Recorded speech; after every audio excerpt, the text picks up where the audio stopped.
On this video, I will show you how to remove values keyed sublist record types. When working with Sublist, the approach for updating the lines in a sublist will vary depending on whether you are working with keyed sublist or non-keyed sublist. Journal entry is a non-keyed sublist record type. Sales order is an example of a keyed sublist. A keyed sublist contains line numbers, which is a unique identifier for each line items in a record. Here's the template for my sales order. Make sure to have the replace all field added. Let's load the template and I will load the record I want to update.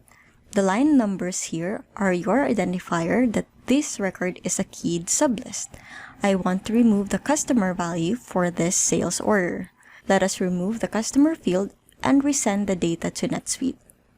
I will click refresh and the customer field contains the values.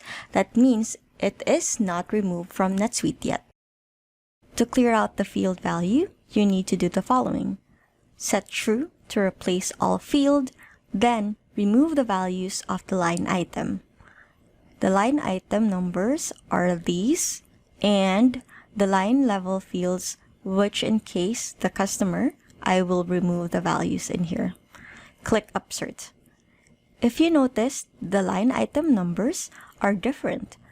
Replace all helped us remove the existing lines and resend the data to NetSuite, creating new lines.